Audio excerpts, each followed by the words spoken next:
Tuhan Yesus, kami berterima kasih karena Engkau Allah yang menyatakan kasih-Nya yang luar biasa kepada kami.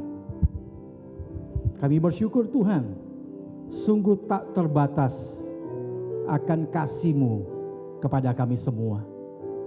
Bapa dalam surga, kami siap untuk mendengar firman-Mu. Kami siap untuk belajar, duduk dengan diam, membuka pintu hati kami, supaya kebenaran firman-Mu sungguh akan tertanam di dalam hati kami. Terima kasih Tuhan, berkati pemberitaan firman Tuhan hari ini. Dalam nama Yesus, kami naikkan doa ini, haleluya. Amin. Jemaat yang dikasihi Tuhan, kita patut bersyukur kepada Tuhan, oleh karena hari ini kita kembali masuk dalam ruangan ibadah. Setahun sudah kita sampai hampir lupa kondisi atau space di dalam ruangan ibadah ini. Tetapi sejak kita masuk, kembali kita kagum kepada Tuhan semua karena kasih karunia-Nya. Semua sesuai dengan waktunya Tuhan. Akhirnya Tuhan izinkan kembali saudara dan saya ada di dalam gedung gereja ini dengan renovasi secara besar-besaran, ya.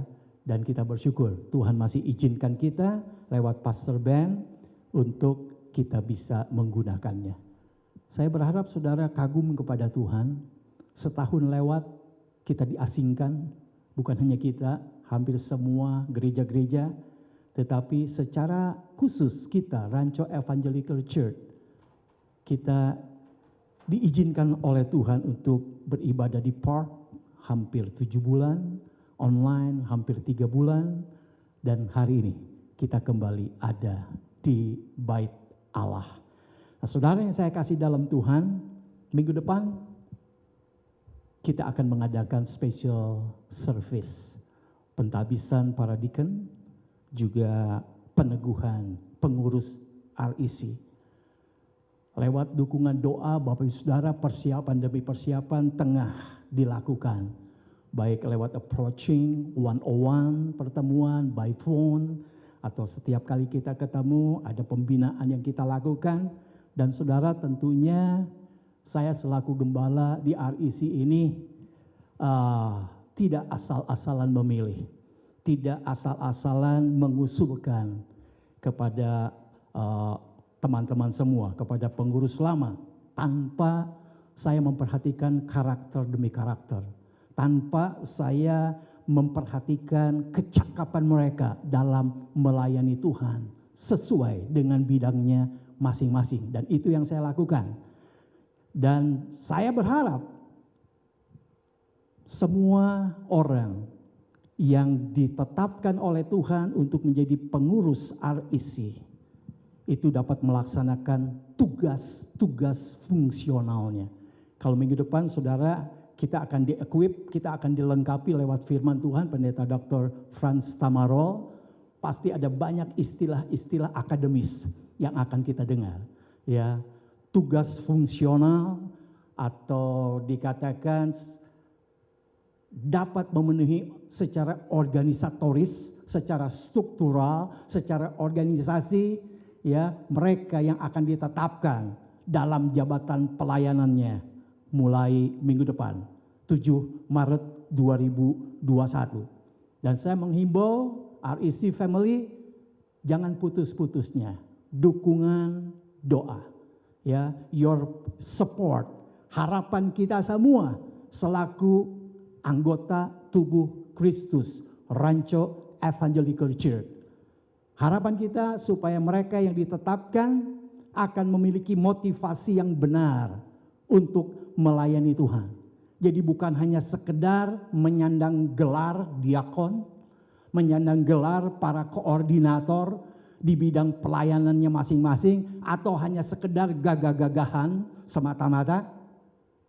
Saudara, perlu kita ingat, gelar pendeta, gelar elder, gelar para diakon, jabatan para koordinator, termasuk semua jemaat, itu bukan soal harga diri, bukan soal martabat, bukan soal prestise, tetapi jabatan pelayanan itu soal tanggung jawab moral pelayanan kepada jemaat, khususnya REC. Tanggung jawab moral pelayanan terutama kepada Tuhan Yesus sebagai kepala gereja ini. Allah sang pemberi kehidupan kepada kita semua. Jadi bukan hanya untuk, wah sekarang aku majelis, wah sekarang aku pengurus gereja. Bukan hanya sekedar untuk gagah-gagahan seperti itu, tapi lebih dalam lagi tanggung jawab moral kita kepada jemaat yang kita layani. Terutama kepada Tuhan Allah, sang pemberi kehidupan. Vokal grup kaum pria, lagu favoritnya, hidup ini adalah kesempatan. Siapa yang beri kehidupan kepada saudara? Tuhan. Tuhan Yesus yang akan menetapkan para deacons, para pengurus, para koordinator, dan menetapkan saudara semua sebagai bagian daripada anggota tubuh Kristus REC ini. Mari kita akan dukung mereka supaya mereka bisa melayani dengan baik. Dan akhirnya lewat iman mereka, dikatakan di dalam 1 Timotius 3, lewat iman mereka kepada Yesus Kristus, mereka dapat bersaksi dengan leluasa. Saudara, saya ingin bacakan bagian Alkitab itu di dalam 1 Timotius pasal yang ketiga, ayat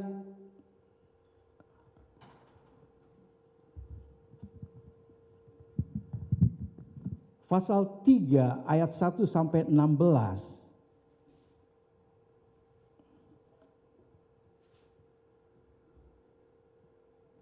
Oke. Jangan terlalu percaya kepada alat-alat teknologi, langsung macet ini. Oke. Bisa pinjam 1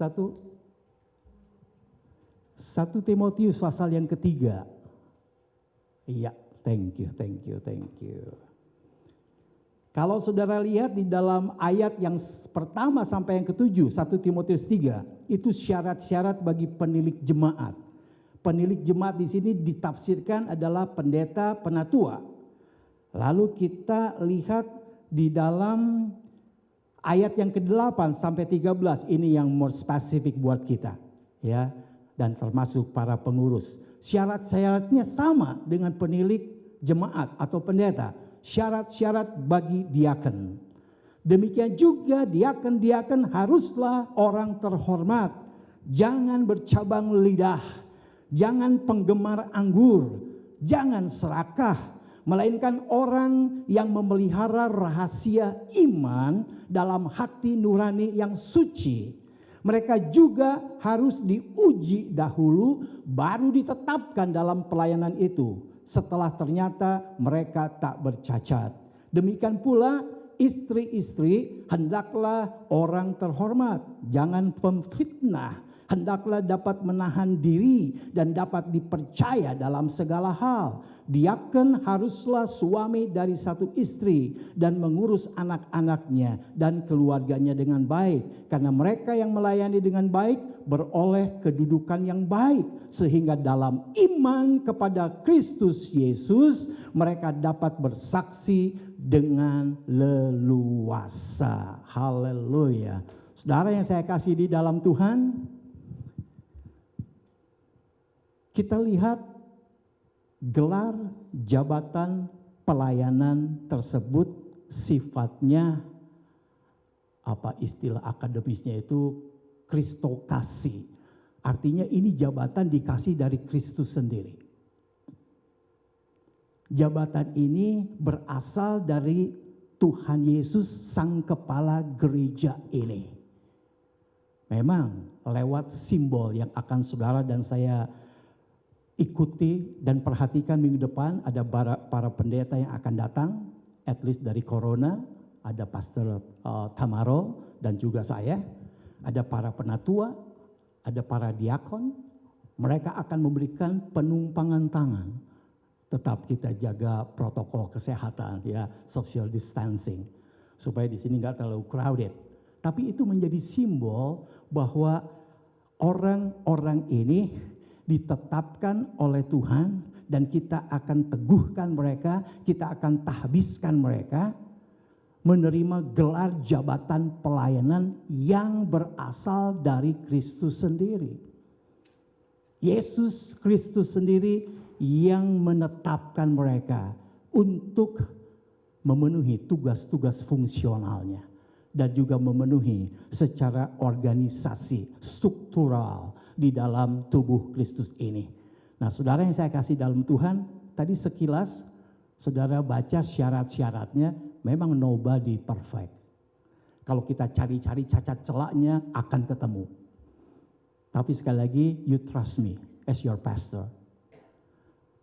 Kalau tadi di introduction saya tidak akan gegabah dan tidak akan asal-asalan, walaupun mungkin satu saat, bukan di sini, tapi di sono atau sebelumnya, saya kecolongan.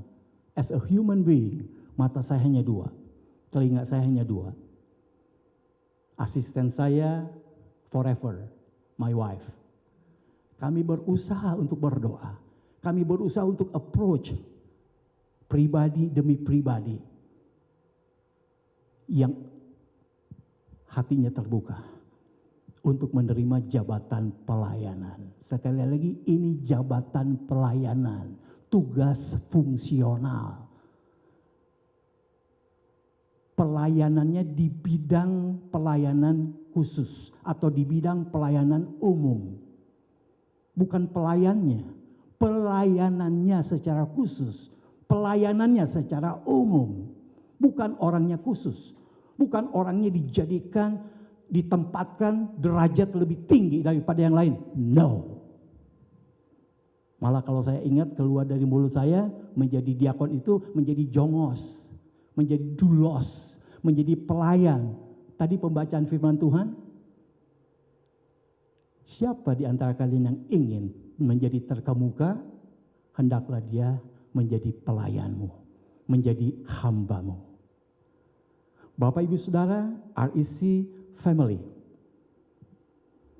memang kita menyadari di luar sana yang namanya manusia, mungkin termasuk kita, walaupun kita nggak frontal, walaupun kita nggak vokal, tetapi kita sebagai manusia yang telah berdosa, tendensi kita ingin memiliki kuasa yang sebenarnya itu bukan milik kita, itu bukan hak kita. Kecenderungan kita sebagai manusia yang telah berdosa, pengen berkuasa. Ingat apa yang dikatakan ular kepada Hawa dalam Kejadian pasal 3 ayat 4-5, tetapi ular itu berkata kepada perempuan itu, sekali-kali kamu tidak akan mati, tetapi Allah mengetahui bahwa pada waktu kamu memakannya, matamu akan terbuka dan kamu akan menjadi seperti Allah, mengetahui hal yang baik dan yang jahat.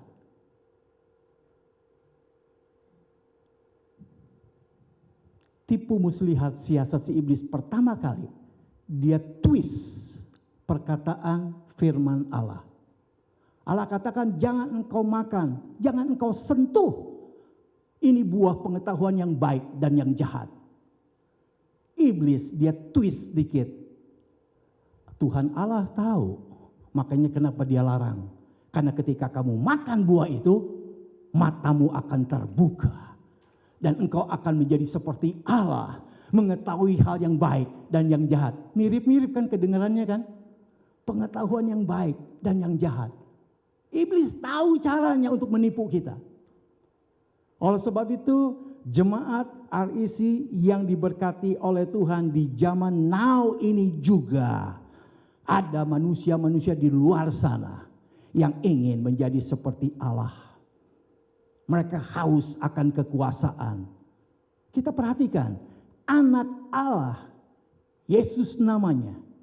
Allah yang sejati, yang memiliki kuasa melampaui segala sesuatu.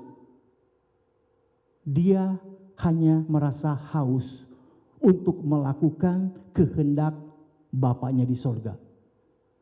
Ini ironis sekali dengan kita manusia yang di luar sana. Ada banyak manusia yang tidak mampu ingin jadi raja. Sedangkan Kristus yang maha kuasa, dia rela mau jadi hamba. Dalam pembacaan hari ini, ibu-ibu, it's normal. Siapa sih yang gak mau anak-anaknya diangkat? Siapa sih yang gak mau ibu-ibu kalau anak-anaknya dipromote? Ibunya si Yohanes dengan Yakobus, dia minta sesuatu kepada Yesus. Karena dia sebagai seorang ibu merasa ini sacrifice anak-anakku luar biasa. Sampai kadang-kadang gak di rumah. Kalau saya ingat akan perkara ini, saya dengan ibu, dengan istri waktu zaman hebe, zaman remaja, sebelum ke sekolah kita mampir di gereja, biston pagi ikutan. Pulang sekolah ngumpul lagi di gereja, saudara, buat PR sama-sama atau ambil gitar kita nyanyi. Pulang ke rumah rada sore. Seringkali terdengar oleh telinga saya dan ibu juga oleh orang tuanya, khususnya mamanya. Lu udah aja bawa guling, bantal ke gereja, gak usah pulang. Kira-kira kayak gini si Yakobus dengan Yohanes. Makanya ibunya datang kucuk-kucuk kepada Yesus dan minta. Kata Yesus, apa maunya? Ya kalau boleh, tempatkanlah anakku Yakobus di sebelah kananmu nanti dan Yohanes di sebelah kirimu. Saudara yang saya kasih di dalam Tuhan, kita lihat bahwa yang namanya mama, yang namanya ibu, segala sesuatu terus dia perjuangkan untuk anak-anaknya. Finally, permintaan itu dia sampaikan. Tapi sebetulnya salah satu penafsir mengatakan ini idenya anak-anaknya. Nyuruh ibunya untuk sampaikan kepada Yesus. Ya, ini idenya anak-anak yang merasa sacrifice-nya udah terlalu banyak, apalagi di-compare dengan yang lainnya. Apa yang mereka lakukan kayaknya lebih cepat daripada teman-teman atau murid-muridnya yang lain. Jadi mereka merasa berani untuk meminta posisi kepada Yesus satu saat. Karena mereka anggapan Yesus akan segera bertahta di Yerusalem dunia. Jadi itu pikiran mereka. Jadi sebetulnya walaupun mereka adalah murid-murid Yesus, tapi mereka tidak tahu kalau tahta Yesus itu ada di sorga, bukan di Yerusalem dunia. Walaupun mereka menjadi murid-murid Yesus, mereka tidak mengerti meskipun Yesus telah berkali-kali memberitakan, mengajarkan bahwa jalan menuju tahta di sorga itu harus melalui salib. Tetapi mereka tetap ngong. Mereka on. Mereka tetap gak bisa menangkap, mereka hanya menganggap Yesus akan segera bertahta di Yerusalem dunia ini. Makanya Yesus mengingatkan kembali kepada mereka, sebelum masuk ke dalam kemuliaan, ada salib terlebih dahulu. Siapa yang ingin mendapat kemuliaan, dia harus rela direndahkan dulu.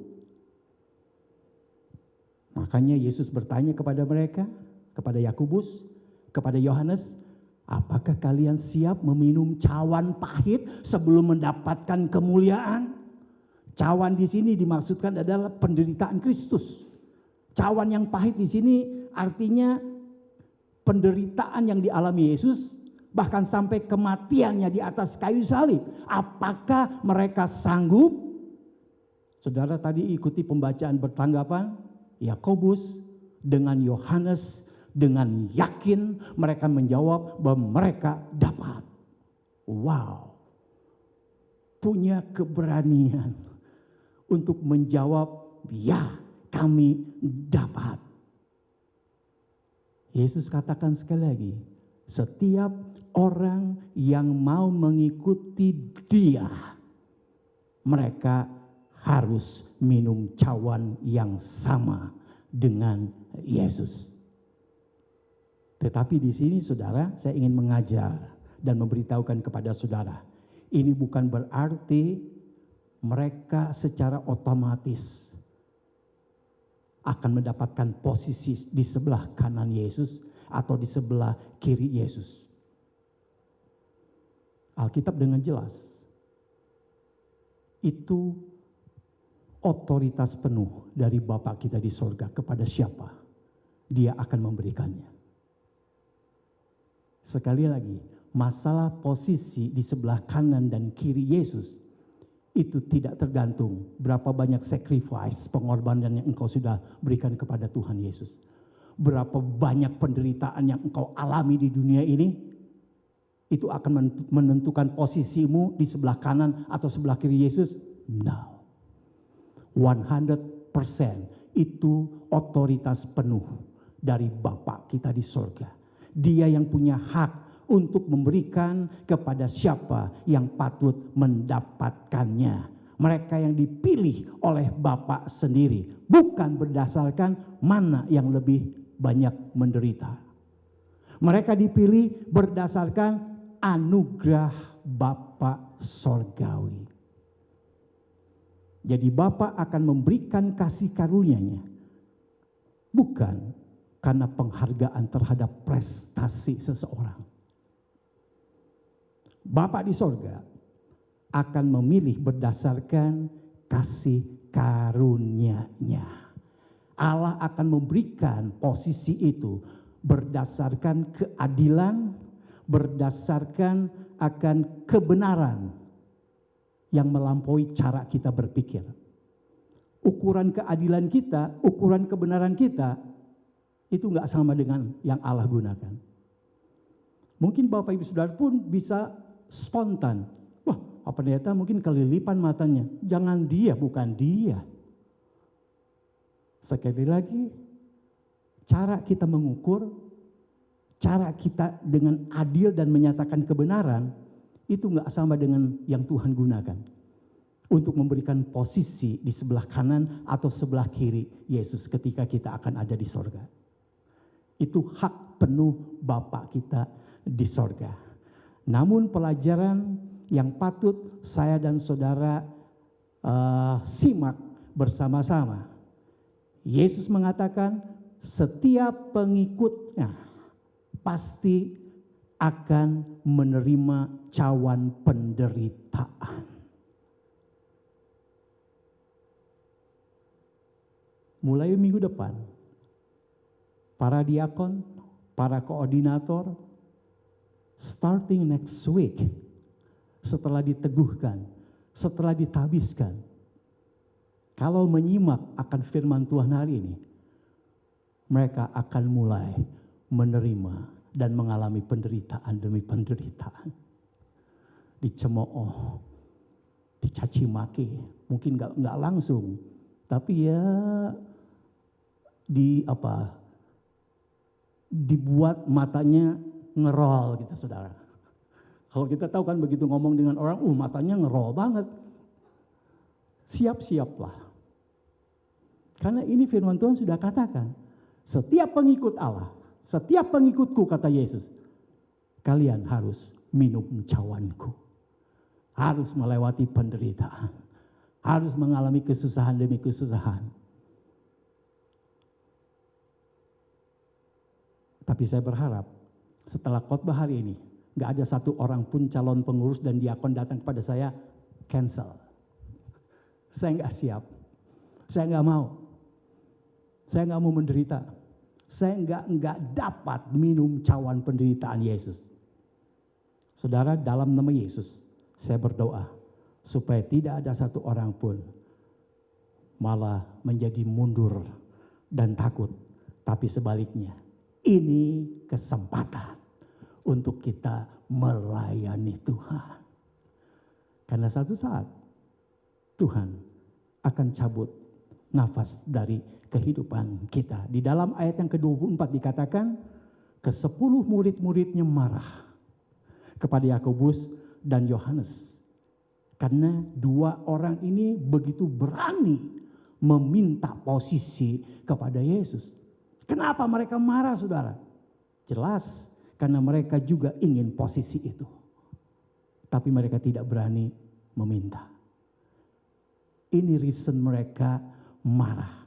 Berani sekali Yakobus dan Yohanes meminta tentang masalah posisi yang membuat mereka marah karena mereka sebenarnya punya desire, punya keinginan, punya gairah menjadi orang yang terbesar seperti Yakobus dan Yohanes. Saudara, rupanya ini ke-10 orang termasuk 2 orang tersebut, mereka masih punya cara berpikir seperti dunia berpikir. Makanya Tuhan Yesus kasih pengajaran untuk ubah paradigma mereka, untuk ubah cara mereka berpikir. Tuhan Yesus memperkenalkan konsep pemimpin yang sejati. Pemimpin yang sejati adalah gembala yang rela merendahkan dirinya. Pemimpin yang sejati adalah gembala yang rela untuk menderita. Gembala yang rela untuk menjadi pelayan bagi orang yang dipimpinnya. Nah, kira-kira siapa yang sanggup menjalani konsep ini? Nobody. Hanya Yesus yang sanggup. Makanya Yesus memerintahkan para murid-muridnya, teladani aku. Saya suka sekali dengan motonya Paulus. Ikutlah aku, teladanilah aku, karena aku meneladani Yesus. Paulus sendiri, dia nggak sanggup. Dia meneladani Yesus. Tapi dengan iman, dia berani katakan kepada gereja-gereja dimanapun juga, kepada anak-anak asuhnya, kepada anak-anak didikan rohaninya, ikuti aku, teladani aku, karena aku meneladani Yesus. Jadi yang sanggup menjalani konsep ini hanya Yesus. Makanya Yesus katakan kepada murid-muridnya untuk meneladani dia. Ini konsep pemimpin yang sejati. Jadi seorang pemimpin harus rela menjadi pelayan. Siapa yang mau menjadi orang yang besar, terkemuka, dia harus rela menjadi yang terkecil. Siapa yang mau tahta tertinggi, dia harus rela turun ke tempat yang paling bawah. Hanya satu contohnya, Yesus. Yesus dia punya tahta kemuliaan di sorga, namun dia mau dan rela turun sampai ke bukit Kalvari untuk disalibkan. Inilah contoh seorang pemimpin yang sejati, mengorbankan nyawanya bagi banyak orang. Pemimpin yang sejati, yaitu dia rela mati bagi orang-orang yang dipimpinnya. Pertanyaan yang berikutnya, siapa yang berhak untuk mengajarkan seperti yang Yesus telah ajarkan? Nobody, kecuali Yesus. Kita semua bisa mengajarkan akan hal ini. Tapi Yesus di sini, dia menjadi teladan. Ya, dia memberikan contoh yang nyata kepada orang-orang yang dipimpinnya. Tahtanya di sorga, tapi dia rela dimatikan di bukit Kalvari. Tahtanya mengatasi para malaikat, tetapi dia rela terkutuk di atas kayu salib. Tidak ada teladan dari seorang pemimpin yang sejati kecuali Yesus. Ini penekanan saya. Seorang pemimpin yang sejati di tengah-tengah RIC, Yesus. Bukan kita. Enggak ada satupun yang perfect untuk diteladani. Mari kita akan meneladani sang kepala gereja RIC ini. Yesus namanya, yang telah turun, dia yang mempunyai segalanya, tapi dia rela untuk mati di kayu salib. Ini pemimpin yang teragung, yang terbesar di sepanjang sejarah dunia ini. Karena dia rela merendahkan dirinya, bahkan sampai mati di kayu salib. Nah, hal yang perlu kita renungkan sebagai penutup firman Tuhan hari ini. Karena saya percaya minggu depan Pak Tamaro akan lebih jelas lagi untuk melengkapi kita sebagai gereja Tuhan. Bagaimana kita berfungsi satu dengan yang lain, memenuhi, saling melengkapi satu sama lain. Dan saya berpikir ini kesempatan buat saya untuk menabur benih firman Tuhan.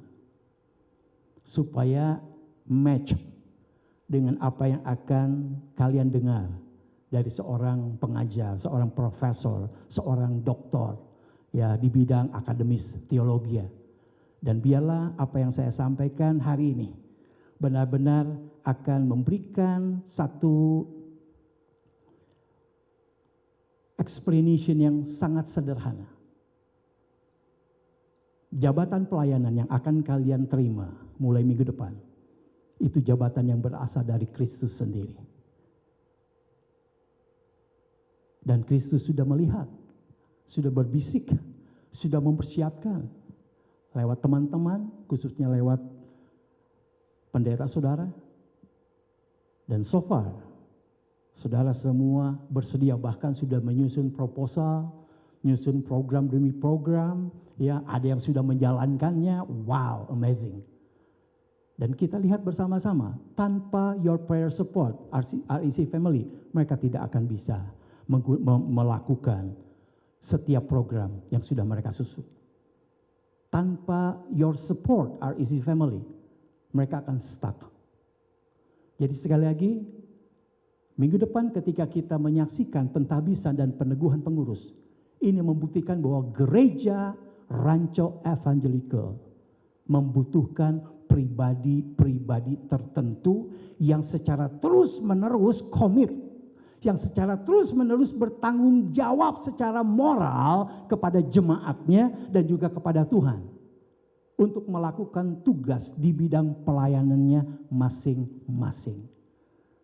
Bukan kalian ditempatkan derajatnya lebih tinggi daripada yang lain.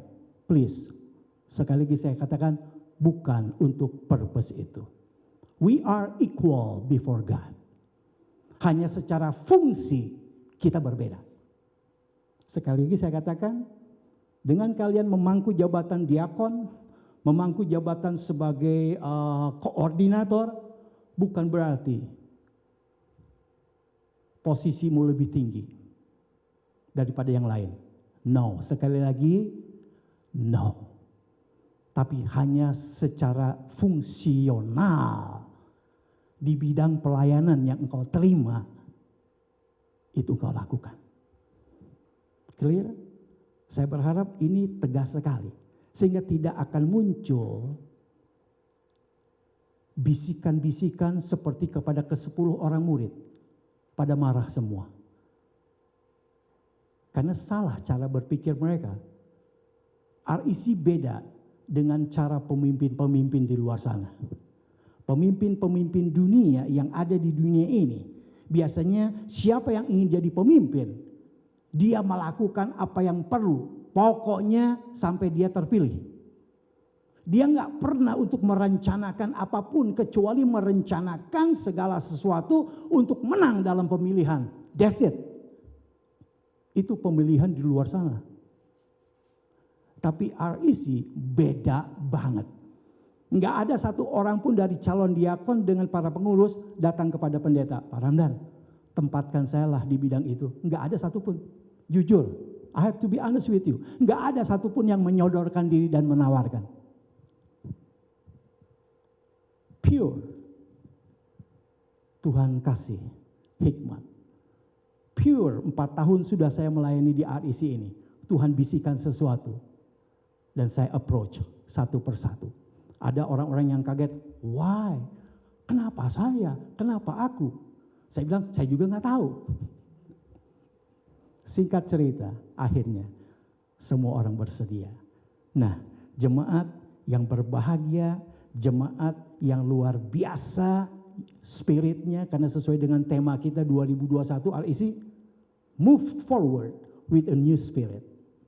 Yuk dengan semangat yang baru kita lakukan apa yang bisa kita lakukan. Cuma jangan asal melakukan apa yang engkau mau. Mari kita sama-sama duduk dengan diam, menghampiri kakinya Yesus, supaya kita boleh mengerti isi hati Yesus. Kita hanya ingin dengar apa yang Tuhan mau lakukan di RIC ini.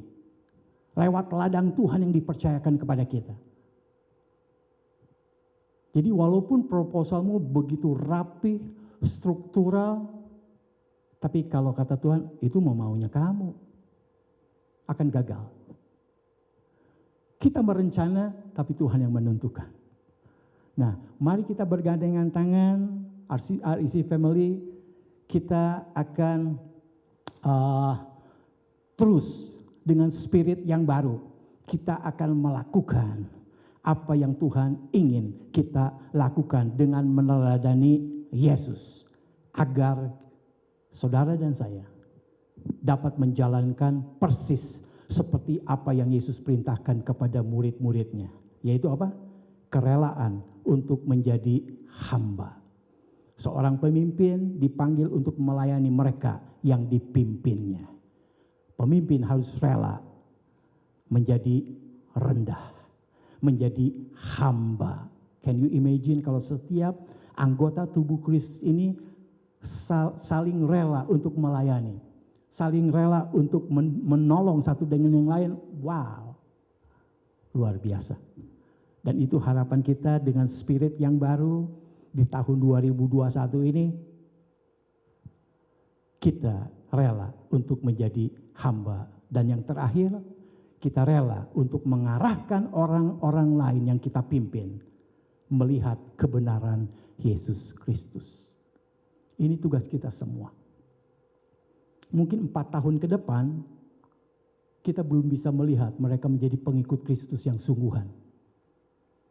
Sekali lagi, pengurus, para diakon, mungkin 4 tahun ke depan, kita belum bisa melihat orang-orang yang kita pimpin menjadi para pengikut Kristus yang sungguh-sungguh militan.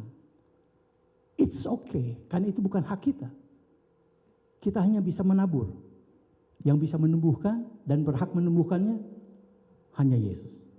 But at least saudara dan saya berusaha untuk mengarahkan mereka yang kita pimpin untuk melakukan apa yang menjadi kebenaran dari Yesus Kristus. That's it. 4 tahun sudah saya melayani di RIC ini. Saya percaya atas perjuangan Bapak Ibu Saudara, atas your prayer support, saya masih bisa berada di belakang mimbar ini. Dan mulai minggu depan, mari 4 tahun ke depan, kita tanamkan yang namanya kebenaran Yesus Kristus untuk ditegakkan di RIC ini. Dan kita akan menjadi sebuah gereja yang makin menyukakan hati Tuhan, menyenangkan hati Tuhan, dan berkenan di hati Tuhan. Biarlah firman Tuhan hari ini sungguh akan menguatkan dan mempersiapkan para pengurus, para calon deacon, dan juga seluruh jemaat RIC untuk kita melayani, mengasihi Tuhan, mengasihi sesama, dan melayani dunia. Ini misinya Yesus yang harus kita jalankan lewat RIC. Mari kita tundukkan kepala kita berdoa. Tuhan Yesus, kami berterima kasih oleh karena ada firman Tuhan yang boleh kami dengar. Kami berdoa Tuhan Yesus, apa yang sudah keluar dari lidah mulut bibir hamba-Mu ini, sungguh Tuhan ubah jadi berkat. Jadi kebenaran yang berasal daripada Alkitab.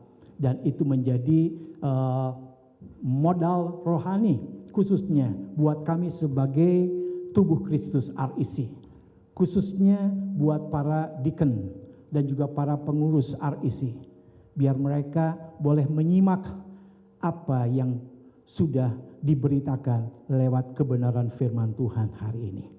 Terima kasih Bapa, terima kasih Engkau sempurnakan apa yang sudah kami dengar. Di dalam nama Yesus kami naikkan doa ini, haleluya, amin. Baiklah, kita akan memberikan persembahan. Jemaat kami persilakan duduk. Biarlah kita dapat memberikan persembahan dengan hati yang ikhlas dan sukarela, seperti tercantum dalam 1 Tawarik 29 ayat 17. Kita yakini, aku tahu ya Allahku, bahwa Engkau adalah penguji hati dan berkenan kepada keikhlasan. Maka aku pun mempersembahkan semuanya itu dengan sukarela dan tulus ikhlas.